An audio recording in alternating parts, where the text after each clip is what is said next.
हाल ही में defence research and development organisation DRDO प्रमुख द्वारा light combat aircraft LCA Tejas mark two की पहली उड़ान को लेकर दिए गए बयानों ने भ्रम की स्थिति पैदा कर दी है।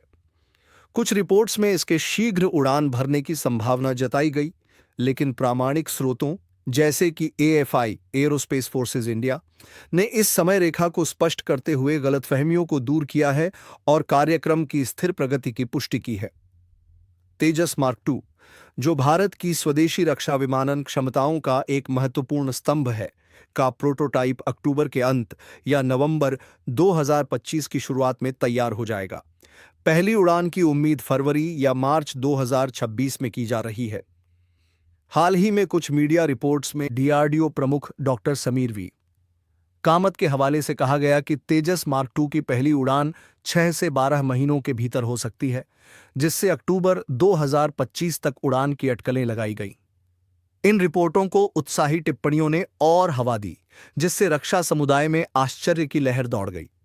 हालांकि एएफआई की जांच से पता चलता है कि ये बयान या तो गलत तरीके से प्रस्तुत किए गए या संदर्भ से बाहर निकाले गए थे और वास्तविक समय रेखा पहले से निर्धारित अनुमान के अनुसार ही है।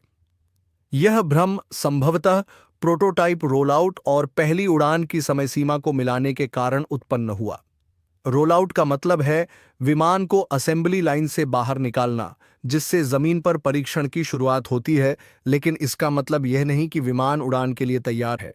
इसे उड़ान की तैयारी मान लेना एक गलतफहमी थी।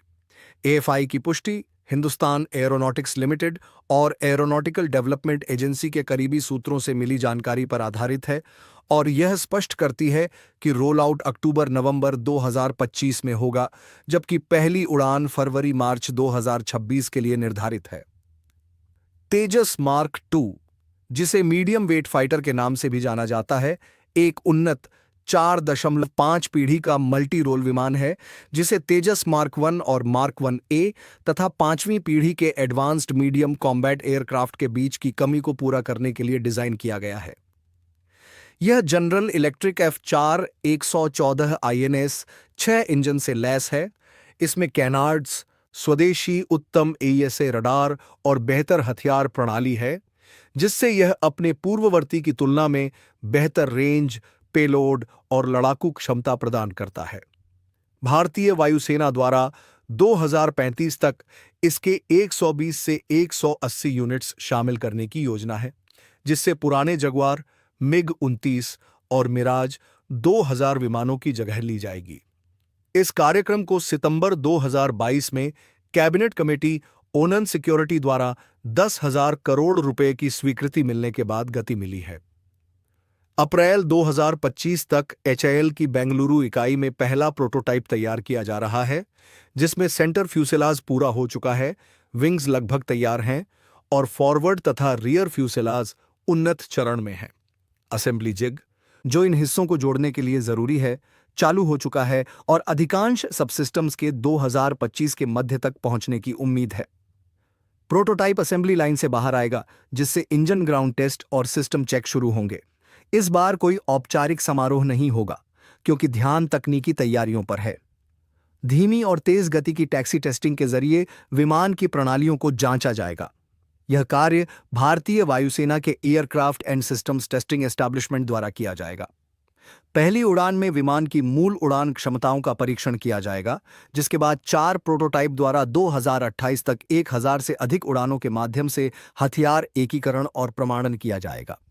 पारंपरिक प्रारंभिक और अंतिम परिचालन मंजूरी प्रक्रियाओं को दरकिनार करते हुए तेज सर्टिफिकेशन प्रक्रिया के माध्यम से उत्पादन 2028 के अंत तक शुरू हो सकता है, जिसमें प्रतिवर्ष 18 यूनिट्स बनाने का लक्ष्य है। ये समय रेखाएं एयरो इंडिया 2025 के अपडेट्स के अनुरूप हैं, जहां HAL और ADA अधिकारियों ने मामूली देरी के बावजूद कार्यक्रम की प्रगति की पुष्टि की। मार्च से फरवरी 2026 तक पहली उड़ान की संभावना में बदलाव इस शर्त पर आधारित है कि जनरल इलेक्ट्रिक समय पर F4 114 इंजन की आपूर्ति करे। आज के लिए बस इतना ही। देखने के लिए आपका बहुत धन्यवाद। अगर आपको यह वीडियो पसंद आया हो तो लाइक बटन दबाना न भूलें और कमेंट में अपने विचार जरूर बताएं। और अगर आपने अब तक सब्सक्राइब नहीं किया है तो अभी सब्सक्राइब करें और नोटिफिकेशन बेल को ऑन करें ताकि आप कोई अपडेट मिस न करें। आपका समर्थन हमारे लिए बहुत मायने रखता है और चैनल को बढ़ने में मदद करता है। अगले वीडियो में मिलते हैं।